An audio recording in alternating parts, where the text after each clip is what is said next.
தேவையில்லாத பிரசங்கங்களை கேட்டு நம்ம குழம்பக்கூடாது. நிறைய பேர் இப்போ உள்ள பிரசங்கமாரோட பாட்டு பாடக்கூடாது, அது பாடக்கூடாது, இது பாடக்கூடாதுன்னு சொல்லி பயங்கரமாக இப்போ நிறைய கொஞ்சம் பாஸ்டர்மார் எழும்பியிருக்காங்க. அது கேட்டு பாருங்க, அந்த வசனம் தெளிவில்லாத விசுவாசிகளும் அது கேட்குறாங்க. அப்படி சொன்னால் நான் கேட்குறேன், பழைய நிறைய பாட்டு பாட முடியாது தெரியுமா?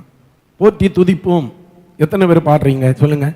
போற்றி துதிப்போம் என்னே தேவனே புதிய இதயம். அந்த காலத்தில் ஆராதனைக்கு முக்கியமான பாட்டு. எப்படி மாசத்துல ஒரு ஆராதனைக்காவது அதை என்ன செய்யும்? பாடும். முக்கியமான எல்லா ஆராதனையிலும் இது யாருக்கு பாட்டு தெரியுமா? அது எழுதின ஆளை பார்த்தா இன்னைக்கு நம்ம அந்த பாட்டு தொடவே முடியாது. ஆச்சரியமா இருக்கு.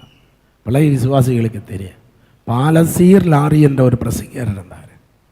எத்தனை பேருக்கு தெரியும் பாலாசீர் லாரி?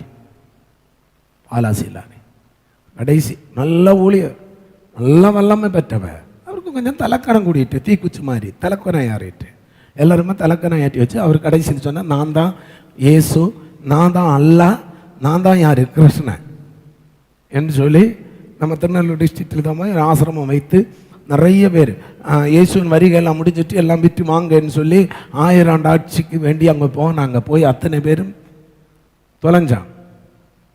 அவருக்கு பாட்டு தான் என்னது? பழைய பாட்டில் நிறைய பாட்டு அவருக்கு பாட்டு தான்.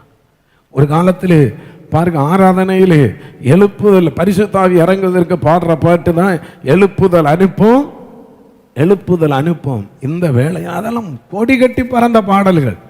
எங்கள் வாலிப காலங்களெல்லாம் பாருங்க, வந்து உட்கார்ந்த போது இந்த அது ஒரு சின்ன பாடல நான் அதை பாடின பல மணி நேரம் ஆராதனை என்ன செய்யும்?